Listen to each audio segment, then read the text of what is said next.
ஸ்தோத்திரப்பா. நல்ல தகப்பனே, உங்களுக்கு நன்றி செலுத்துகிறோம். எங்களோடு நீங்கள் பேச வேண்டும். இந்த வார்த்தையை ஆவலோடு கேட்கின்ற மக்களுக்கு ஆண்டவரே, நீங்கள் கிறிஸ்துவோடு கூட ஒரு நல்ல ஒரு ஐக்கியத்துக்குள்ளாக வாழ்வதற்கு நீங்கள் உதவி செய்ய நாங்கள் வேண்டிக் கொள்கிறோம். அடிமையை மறைத்து கடத்த பேசுங்க. இயேசுவின் நாமத்தில் நல்ல பிதாவே, ஆமென். ஐயா, உம்மை துதிக்கிறோம், உம்மை ஸ்தோத்திரம். ஆண்டவருக்கு நன்றி.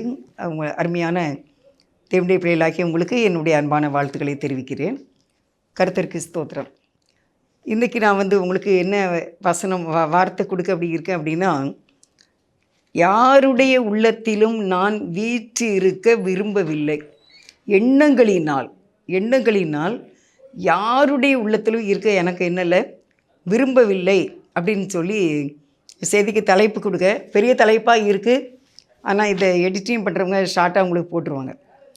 அப்போ என்ன அப்படின்னா, யாருடைய மற்றவங்களுடைய உள்ளத்தில் நான் இருக்க விரும்பலை அப்படின்னா என்ன, உங்களுக்கு இது புரிகிற மாதிரி சொல்கிறேன். அதாவது மற்றவங்க உள்ளத்தில் நான் பெருமையாக இருக்க விரும்பவில்லை.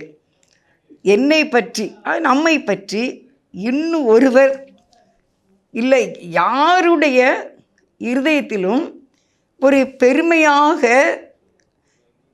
நாம் இருக்க விரும்ப வேண்டாம். அந்த மாதிரி ஒரு வார்த்தையை உங்களுக்கு நான் சொல்கிறேன். இப்போ ஃபஸ்ட்டு என்ன சொல்கிறேன் அப்படின்னா, என்னை பற்றி. இப்போ நீங்கள் நினைக்கிறீங்க, நான் யார் தெரியுமா? அதாவது என்னை பற்றி யாரோ ஒரு பெரிய எண்ணம் அவங்க இருதயத்தில் இருக்க நம்ம விரும்பக்கூடாது, நோ அப்படின்ட்டு எழுதியிருக்கேன். அப்புறம் என் வீட்டை பற்றி, எனக்கு ஒரு பெரிய பேலஸ் இருக்குது, எனக்கு ஒரு பெரிய அரண்மனை இருக்குது. எல்லாருக்கும் தெரியாது அது. இப்போ என் வீடு எப்படி இருக்குன்னு உங்களுக்கெல்லாம் தெரியாது. ஆனால் நான் என்ன நினைக்கிறேன் அப்படின்னா, என் வீடு எவ்வளோ பெரிய வீடு, என் வீடு ரொம்ப நல்லாயிருக்கும் அப்படிங்கிறது இன்னொரு உள்ளத்திலே இருக்க நாம் விரும்பக்கூடாது. அதான் நோ. என் வீட்டை பற்றி யார் உள்ளத்திலும் இருக்கலை, நோ. அடுத்து பார்த்திங்கன்னா, என்னுடைய அழகு, நான் ரொம்ப அழகாக இருக்கேன் அப்படின்னு சொல்லி இன்னொருத்தருடைய மைண்டில் இல்லை இன்னொருத்தருடைய இருதயத்தில் நம்ம இருக்க வேண்டாம் அப்படின்னு சொல்லி உங்களுக்கு இந்த செய்தி நான் கொடுக்கின்றேன். உங்களுக்கு புரியும்னு நினைக்கிறேன். இன்றைக்கி நம்ம ஒருத்தர் நினைக்கிறோம், நான் இன்றைக்கி ரொம்ப ட்ரெஸ் பண்ணியிருக்கேன், நீட்டாக இருக்கேன், ரொம்ப நான் அழகாக இருக்கேன் அப்படின்னு சொல்லி என்னை பார்க்குறவங்க அவங்க மைண்டில் அவங்க இருதயத்தில் நான் இருக்க விரும்பலை, நோ. இதான் உங்களுக்கு விளங்கியிருக்கும்னு நினைக்கிறேன். என் பிள்ளைகளை பற்றி, என் பிள்ளைகள் அழகானவர்கள், என் பிள்ளைகள் மதிப்பானவர்கள், நன்கு படித்தவர்கள், அவர்கள் ரொம்ப பாசமானவர்கள், அவர்கள் அழகாக இருப்பார்கள், அவர்கள் திறமை உள்ளவர்கள் அப்படின்னு நம்ம பிள்ளைகளை பற்றி இன்னொரு மனதில் இருக்க வேண்டாம். அதான் நோ. என் பிள்ளைகளை இன்னொருத்தர் மனதில் இருக்க எனக்கு இஷ்டம் இல்லை அப்படின்னு நம்ம நினைக்கிறோம். புரியுதா உங்களுக்கு? யார் உள்ளத்திலையும் நானோ, என் வீடோ, என் குடும்பமோ, எங்களுடைய பிள்ளைகளோ, எங்களுடைய பிள்ளைகளின் படிப்போ, எந்த காரியமும் இன்னொருவர் மனதில் இல்லை அநேகர் உள்ளங்களிலே மைண்டில் இருக்க வேண்டாம். அதான் நோ. என் செல்வாக்கு, எனக்கு எவ்வளோ செல்வாக்கு இருக்குது, இவங்களுக்கெல்லாம் அது தெரியுமா, என் செல்வாக்கு தெரியுமா அப்படின்னு சொல்லி நம்முடைய செல்வாக்கு இன்னொரு மனதிலே வேண்டாம். அதான் நோ. எந்த இது இருந்தாலும் என்னது தான், மாயை தான். எல்லாமே என்னது, மாயை. இன்றைக்கி இருக்கும், நாளைக்கு இருக்காது, இன்றைக்கி இருக்காது, நாளைக்கு இருக்கும். மாயை என்று தான் வேதம் சொல்லுகிறது. அப்போ நம்மளுடைய செல்வாக்கு இன்னொருவருடைய மனதில் எதுக்கு இருக்கணும்? தேவையில்லை. அப்போ யார் தான் இருக்கணும்னு உங்களுக்கு நான் சொல்லித்தரேன். அடுத்து எங்களுடைய குடும்பத்தின் பெருமை. எங்கள் குடும்பம் எப்படிப்பட்ட குடும்பம், எங்கள் ஊர்லேயே எங்களுடைய குடும்பம் பெருமை என்ன, நாங்கள் நேம் போர்டு பணக்காரங்க, நாங்கள் நேமோடு செல்வாக்கு உள்ளவங்க, நாங்கள் எங்களுடைய நேம் வந்து ஒரு அதிகாரம் படைத்தவங்க அப்படிங்கிற அந்த ஒரு தாட்டு இன்னும் யாருடைய உள்ளத்திலும் நோ, வேண்டாம். புரியுதா?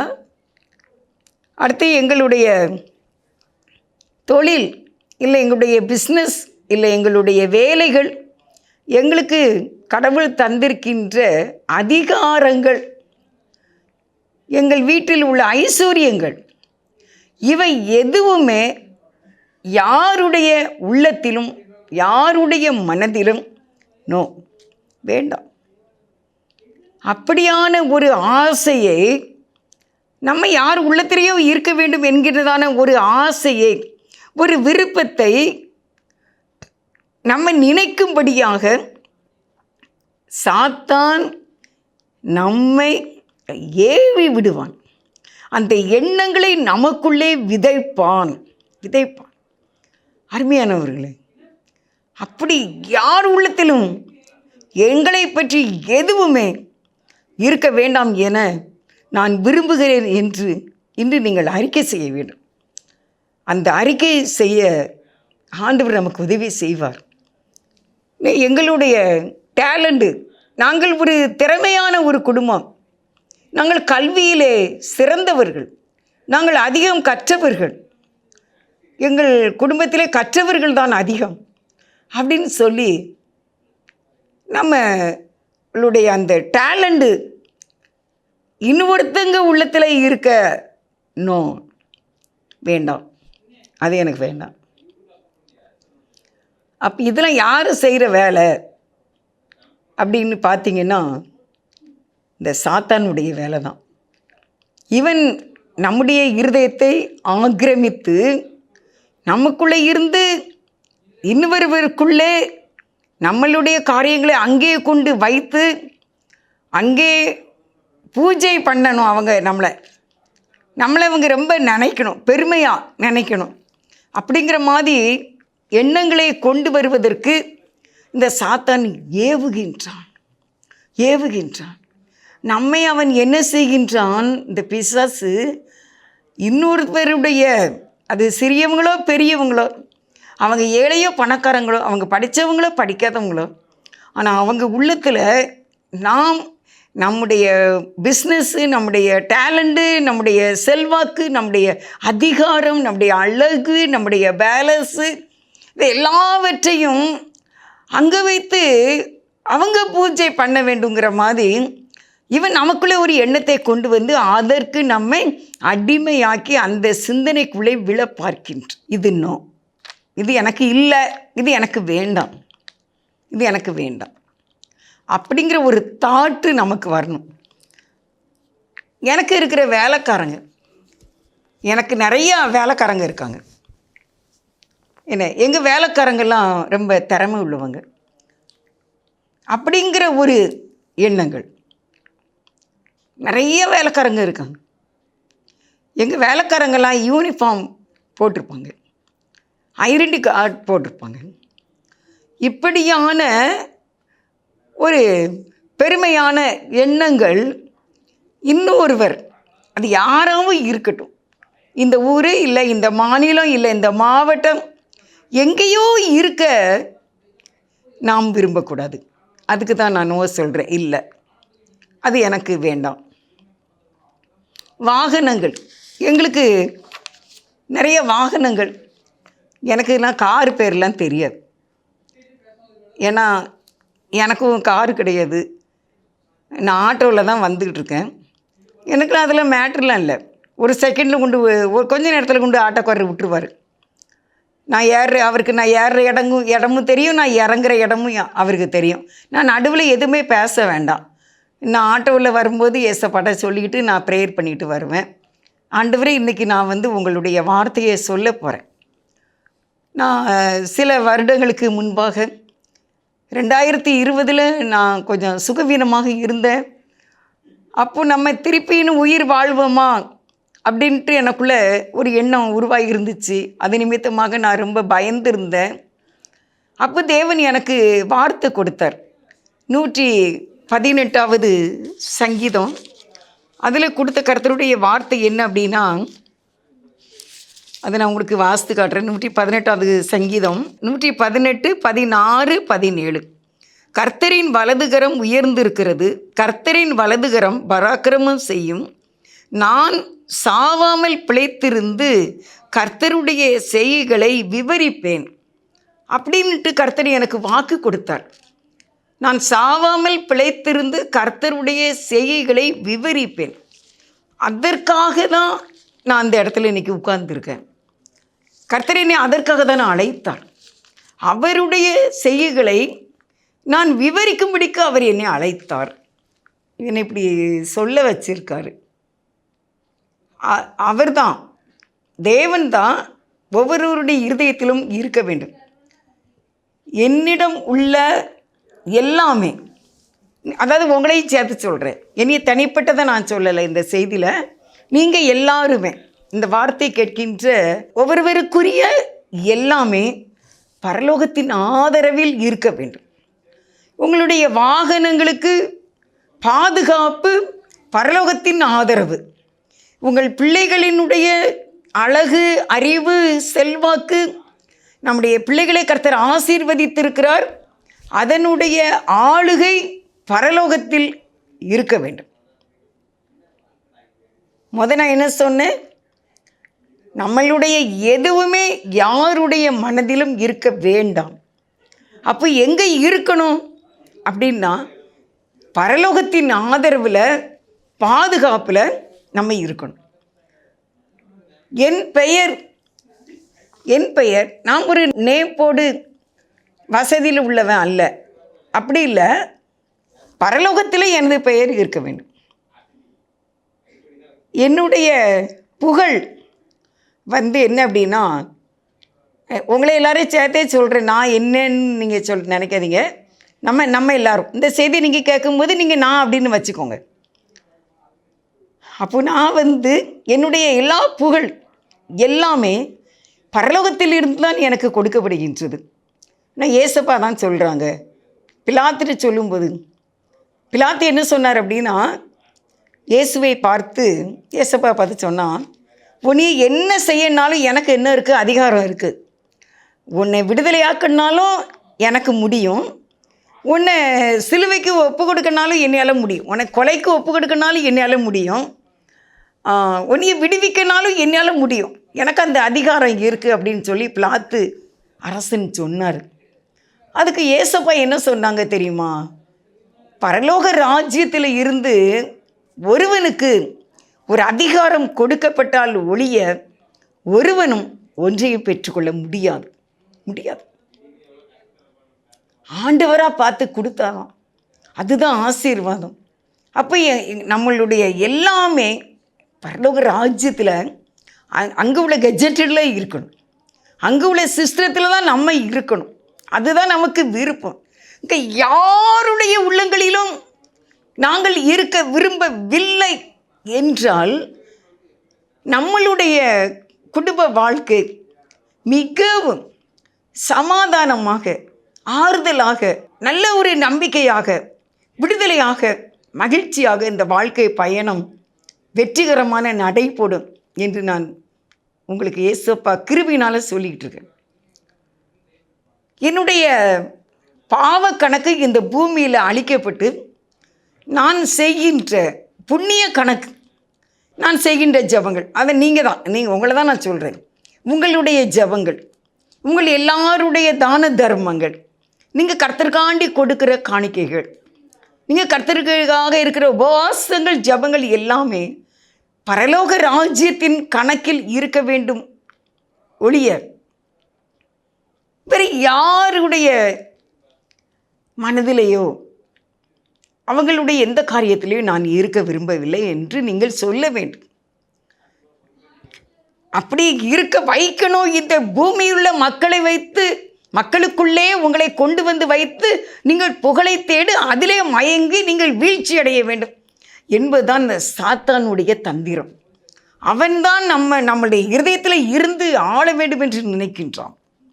அப்போ இப்படிப்பட்ட உலகத்தினுடைய மாயான காரியங்களை நம்முடைய சிந்தனையில் கொண்டு வந்து அதை இதயத்தில் வைத்து இதயத்திலிருந்து இன்னொரு இதயத்துக்கு டிரான்ஸ்ஃபார்ம் பண்ணி அங்கே அவர்கள் பூஜை செய்து அவனுக்கு அடிமையாகி பரலோகராஜ்யத்துக்கு போக விடாமல் தடுக்க வேண்டும் என்பதுதான் சாத்தானின் தந்திரம். அப்போ நம்மளுடைய, என்னுடைய, உங்களுடைய எல்லாமே பரலோக ராஜ்யத்தின் ஆதரவிலும் நம்முடைய கணக்கு வழக்குகள் பரலோகத்தின் சப்போர்ட்டில் இருக்கணும். என் குடும்பம், என் பெயர், எங்கள் குடும்பத்தின் பெயர் எல்லாமே ஜீவ புஸ்தகத்தில் எழுதியிருக்க வேண்டும். எங்கள் வீட்டு நிலையில் இல்லை, எங்கள் வீட்டு தலைவாசலில் இல்லை, நாங்கள் எங்கள் வீட்டுக்கு இந்த பேருன்னு இல்லை.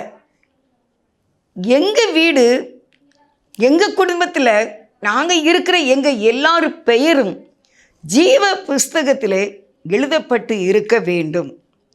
கண்டிப்பாக அங்கே எழுதப்பட்டு இருக்க வேண்டும். இந்த உலகத்தில் எவ்வளவு தான் புகழ் இருந்தாலும், எவ்வளோ காலம், காந்தியை பற்றி எவ்வளோ பேசுகிறாங்க, அவருக்கு தெரியுமா? தெரியாது. நேருவை பற்றி பேசுகிறாங்க, அவருக்கு தெரியுமா? தெரியாது. இந்திரா காந்தியை பேசுவாங்க, அவங்களுக்கு தெரியுமா? கருணாநிதியை பற்றி பேசுவாங்க, அவங்களுக்கு தெரியுமா? ராஜீவ்காந்தியை பற்றி பேசிக்கிட்டு இருப்பாங்க, அவங்களுக்கெல்லாம் அது தெரியுமா? அவங்க அவ்வளவு புகழோடு வாழ்ந்தாலும் இந்த உலகத்திலே அதை பற்றி பேசினாலும் அது, ஆனால் அதனால் ஒன்றும் இல்லையே, பிரயோஜனம் இல்லையே. ஆனால் ஏசப்பாவுடைய பிறப்பும் அவருடைய மரணமும் அவருடைய உயிர்த்தெழுதலும் இன்னும் அவருடைய வருகையும் அவருடைய ராஜ்யமும் இன்னுமே விஸ்தரித்து கொண்டே இருக்கப்படுகின்றதே. அப்போ இதுதானே நமக்கு வேணும், இதுதானே நமக்கு வேணும். அப்படியாக நான் இருக்க விரும்புகிறேன் என்று நீங்கள் சொல்ல வேண்டும். ஆண்டவரே, எங்களுடைய எல்லாமே உங்களுடைய பார்வையிலும், உங்களுடைய சப்போர்ட்டிலும், உங்களுடைய ஆதரவிலும், உங்களுடைய ஆளுகையிலும் நானும் என் குடும்பமும் எங்கள் தொழிலும் எங்கள் வாகனங்களும் எங்களுக்கு கொடுத்த திறமைகளும் ஆசீர்வாதங்களும் உமக்காக பயன்பட நாங்கள் உம்முடைய சப்போர்ட்டில் இருக்க நாங்கள் விரும்புகிறோம் என்று சொல்ல வேண்டும். அதற்காக ஒரு சின்ன ஜெபம் செய்யும். ஏசப்பா, சாத்தான் எங்கள் ட்ராக்கை மாற்றணும்னு நினைக்கிறான். எங்களுக்கு வீணான புகழை கொண்டு அவனுடைய தந்திரங்களிலே எங்களை வீழ்த்த பார்க்கின்றான். நீங்கள் எங்களை காப்பாற்ற வேண்டும். நாங்கள் உங்கள் மனசில் இருக்கணும், நாங்கள் உங்கள் ராஜ்யத்தில் பதிவாகி இருக்க வேண்டும். எங்களுடைய குடும்பத்தின் எல்லா பெயர்களும் ஜீவ புஸ்தகத்திலும் ஞாபக புஸ்தகத்திலும் எழுதப்பட்டிருக்க வேண்டும் என்று இயேசுவின் நாமத்தில் நாங்கள் கெஞ்சி மன்றாடி ஜெபிக்கின்றோம். ஜீவனுள்ள நல்ல பிதாவே, இதற்கென்று எங்களை ஒப்பு கொடுக்கின்றோம். ஆமென், ஆமென். அருமையானவர்களே, சாட்சியாக ஒரு வசனம் உங்களுக்கு நான் வாசிக்க இருக்கின்றேன். 2 சாமுவேல் 15வது அதிகாரம் 1-6 வரைக்கும் நான் வாசிக்கிறேன். 2 சாமுவேல் 15 1வது வசனத்தில், இதற்கு பின்பு அப்சலோம் ரதங்களையும் குதிரைகளையும் தனக்கு முன்பாக ஓட 50 சேவகரையும் சம்பாதித்தான். மேலும் அப்சலோம் காலைதோறும் எழுந்திருந்து பட்டணத்து வாசலுக்கு போகிற வழி ஓரத்திலே நின்று கொண்டு எவனாயிலும் தனக்கு இருக்கிற வழக்கு முகாந்திரமாய் ராஜாவின் இடத்தில் நியாயத்திற்காக போகும்போது அவனை அழைத்து, நீ எந்த ஊரான் என்று கேட்பான்.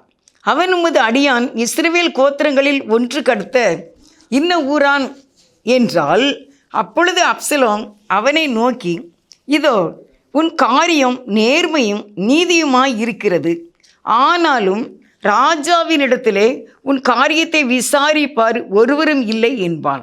4வது வசனம், பின்னும் அப்சலோம் வழக்கு வியாஜியம் உள்ளவர்கள் எல்லாரும் என்னிடத்தில் வந்து நான் அவர்களுக்கு நியாயம் செய்யும்படிக்கு என்னை தேசத்திலே நியாயாதிபதியாக வைத்தால் நலமாய் இருக்கும் என்பான்.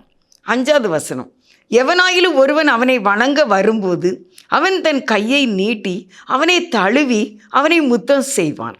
6வது வசனம், இந்த பிரகாரமாக அப்சலோம் ராஜாவினிடத்தில் நியாயத்திற்காக வரும் இஸ்ரவேலருக்கு எல்லாம் செய்து இஸ்ரவேல் மனுஷருடைய இருதயத்தை கவர்ந்து கொண்டான். இந்த வசனம் உங்களுக்கு வாசிக்கும் போதே புரிஞ்சிருக்கும். 2 சாமுவேல் 15வது அதிகாரம் 1 முதல் 6 வசனம் வரை வாசித்தேன். இருதயத்தை, எல்லாருடைய இருதயத்தையும் கவர்ந்து கொண்டான். தன்னுடைய தகப்பன் ஆகிய தாவீது ராஜாவாக இருக்கின்றார். இவன் வழியிலே ராஜாவின் இடத்திலே தங்களுடைய காரியங்களுக்காக, பிரச்சனைகளுக்காக ராஜாவின் இடத்துல வரும்போது இவன் அவர்களை எதிர்கொண்டு போய், உனக்கு தான் உன் பக்கம்தான் நியாயம் இருக்குது, உன் பக்கம்தான்ப்பா எல்லாம் இருக்குது அப்படின்னு சொல்லி அவங்க வணங்க வரும் பொழுது கட்டி தழுவி அணைத்து கொண்டு எல்லாருடைய இருதயத்தையும் கவர்ந்தான். ராஜாவுக்கு விரோதமாக, தேவனுக்கு விரோதமாக. அதனால் என்ன ஆச்சு? அவன் குதிரையிலே தன்னுடைய வாகனத்திலே வேகமாக போய்கொண்டு இருக்கின்றான். யுத்தம் நடந்து கொண்டு இருக்கின்றது. அந்த நேரத்தில் ஒரு பெரிய கர்வாலி மரத்தில் அவனுடைய முடி சிக்கி கொண்டது. சிக்கிக்கொண்டு அவனுக்கு நிறைய முடி இருக்குமாமா. அப்சலோம் தாவீதுடைய மகனுக்கு நிறைய முடி இருக்குமாமா. அந்த முடி அந்த கர்வாலி மரம் அந்த முள்ளுக்குள்ளே முடி சிக்கி அவன் அப்படியே தொங்கி கொண்டிருந்தான். அப்படியே அவனை கொலை செய்து விட்டார்கள். எல்லாருடைய இருதயத்தையும் கவர்ந்து எல்லாருடைய இருதயத்திலும் தான் இருக்க வேண்டும் என்று நினைத்தான். இது சாத்தானுடைய தந்திரம் என்று அவனுக்கு தெரியாமல் போய்விட்டது. அப்பா ராஜாவாக இருக்கட்டும், நான் அப்பா கூட இளவரசனாக இருப்பேன் என்ற எண்ணம் இல்லை. அதனால் முடிவு பரிதாபமாக இருந்தது. அடுத்து 2 சாமுவேல் 18வது அதிகாரம் 14-15 வாசிக்க. 2 சாமுவேல் 18:14-15. ஆதலால் யோவாப், நான் இப்படி உன்னோடே பேசி தாமதிக்க மாட்டேன் என்று சொல்லி தன் கையிலே 3 வல்லையங்களை எடுத்துக்கொண்டு அப்சலோம் இன்னும் கர்வாலி மரத்தின் நடுவிலே உயிரோடே தொங்குகையில் அவைகளை அவன் நெஞ்சிலே குத்தினான். அப்பொழுது யோவாப்பின் ஆயுததாரிகளாகிய 10 சேவகர் அப்சலோமை சூழ்ந்து அவனை அடித்து கொன்று போட்டார்கள். நீ கர்த்தருக்கு விரோதமான ஒரு தவறை செய்து கொண்டு இருக்கின்றாய். உன் தகப்பனுக்கு விரோதமாக, தேவனுக்கு விரோதமாக. யாருடைய இருதயத்திலும் நான் இருக்க விரும்பவில்லை. என் தேவனுடைய இருதயத்திலே நான் இருக்க விரும்புகிறேன்.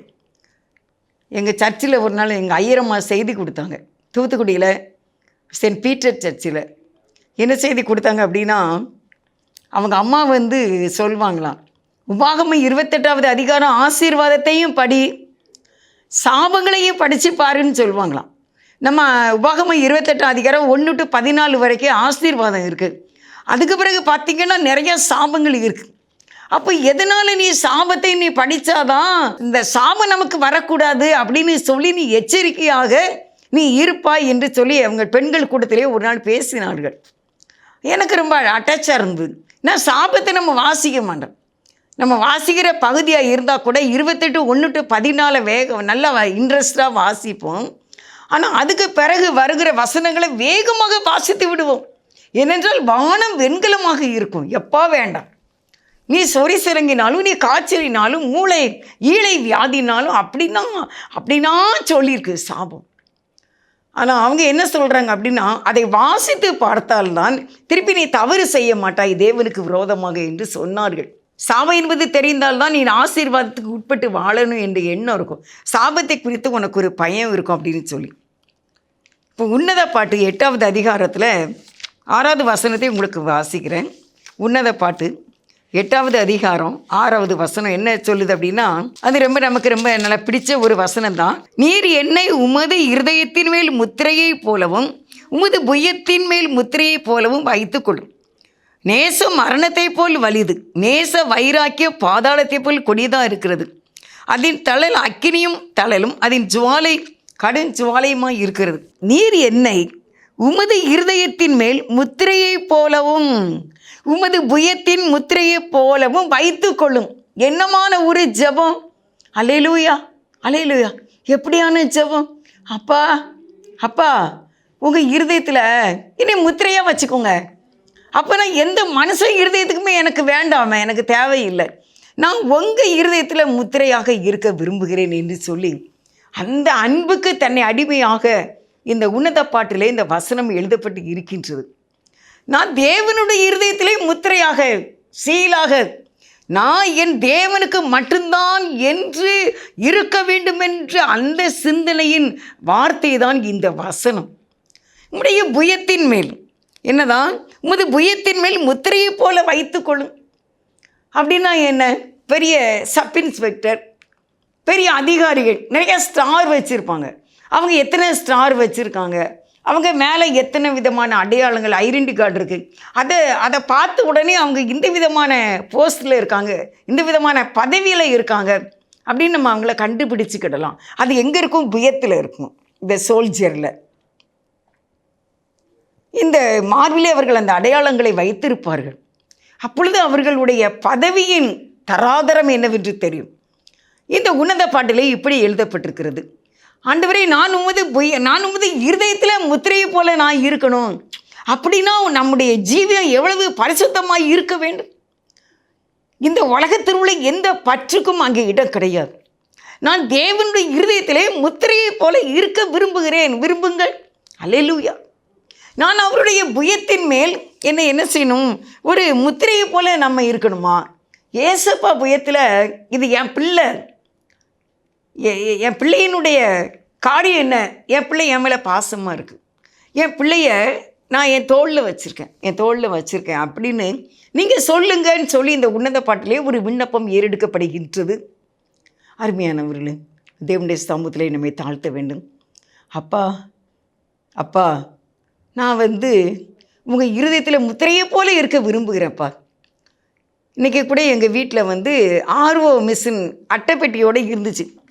அப்போ நான் கட்டிலில் உட்காந்து இது வசனத்தை தியானிச்சுக்கிட்டு இருந்தேன். அந்த பெட்டியை நான் அப்படி பார்க்கும்போதில் அதில் அந்த ஐ போட்டு அந்த எஸ் நல்லா அழகாக போட்டிருந்தாங்க. பக்கத்தில் அந்த ஒன்று போட்டிருக்கு, ஐஎஸ் முத்திரை. அது இருந்தால் அந்த யார் வாங்குகிறாங்களோ அவங்கள தவிர யாருமே என்ன செய்ய முடியாது, உடைக்க முடியாது. அதை பார்க்கும்போது நான் நினச்சேன், நம்ம மெசேஜ் இப்படி எடுத்திருக்கோம். எந்த ஒரு பொருள் மேலே, எந்த ஒரு கவர் மேலே, ஒரு கடிதத்தின் மேலே அந்த ஐஎஸ்ஐன்னு போட்டாச்சுன்னா அதை எல்லாரும் என்ன செய்ய முடியாது, உடைக்க முடியாது. அதே போல் இந்த உன்னத பாட்டில், தேவனே உங்கள் இருதயத்தின் முத்திரையை போல, உங்கள் புஜத்தின் முத்திரையை போல என்னை வைத்துக்கொள். அல்லேலூயா, அல்லேலூயா. விருப்பமா?